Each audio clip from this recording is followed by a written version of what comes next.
বানাচ্ছি ছোট্ট ছোট্ট একদম সয়াবিন দিয়ে ঘুগনি, রাত্রিরে রুটি দিয়ে খাওয়ার একটা সুন্দর তরকারি। রাত্রিরে আজকে রুটি পরোটা কিছু একটা বানাবো।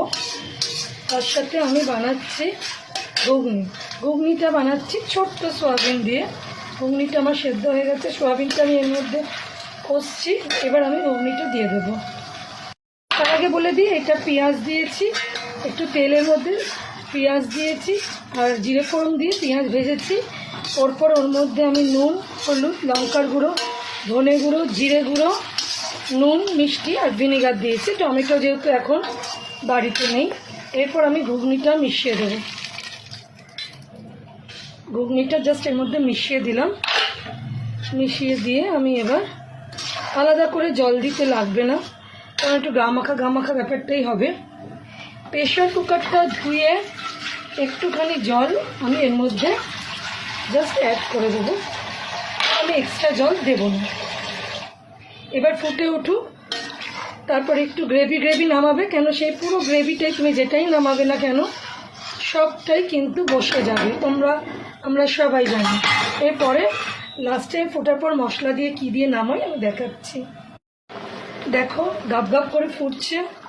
আমি এখানে কিন্তু এইটুকু গ্রেভি রাখবো, কেন পুরোটাই টেনে নেবে। এবার নামাবার আগে আমি যে বিরিয়ানি মশলাটা বানিয়েছিলাম সেদিনকে একটু বেশি করেই বানিয়ে রেখেছিলাম, এইটা থেকে আমি একটুখানি চামচে করে দিয়ে দেবো, জাস্ট একটু রিচ আওয়াজ। আর এইটুকু গ্রেভি অবশ্যই রাখবো, নাহলে এতগুলো লোককে আমি রাত্রিবেলা সামলাতে পারবো না। আমরা 5 জন বড় লোক। আর দ্বিতীয়ত কথা হচ্ছে যে এটা বসে যাবে, এটা এতটা তো থাকবে না। নামাবার টাইম হয়ে গেছে। এবার আমি এটাকে একদম ফিনিশিং হয়ে গেছে। এই অবস্থায় কেউ দিলে বাটার দিতে পারো, ঘি দিও না, ঘিটা ঠিক জমবে না। হয়ে গেছে, যেহেতু এক হাতে ভিডিও করছি, এক হাতে রান্না করছি, তাই কাসুরি মেথিটা একদম ক্রাশ করে এরমভাবে এক হাতে দিলেই দেখবে গুঁড়ো হয়ে যাচ্ছে। এরকম করে একদম পুরো মাখিয়ে নিয়ে নামিয়ে পড়বে। রান্নাটা না করার সময় সব সময় নিজের পরিবারের কথা ভাববে, তাদের খাওয়াবার কথা ভাববে, দেখবে অন্তর থেকে খুব সুন্দর রান্না হয়। তাহলে ভিডিওটা কেমন লাগলো, এইভাবে যদি পারো তো অল্প একটা সোয়াবিনের প্যাকেট, একটা 1.5টা ওই 10 টাকা দামে নিউট্রেলার ছোট প্যাকেট নিয়ে আসবে। আর ওর সাথে একটু অল্প করে ঘুগনি দিয়ে রাত্রিরে যারা রুটি খাও একটা রুটির তরকারি হয়ে যেতে পারে, পরোটা দিয়ে জাস্ট জমে যাবে। সাথে একটু মিষ্টি আনতে বলবো বাবাকে। আজকে রাত্রিরে এটাই আমাদের ডিনার মেনু। তো বন্ধুরা, কেমন লাগলো ভিডিওটা? যদি ভালো লাগে ভিডিওটা একটা কমেন্ট করো, অবশ্যই একটা কমেন্ট করো।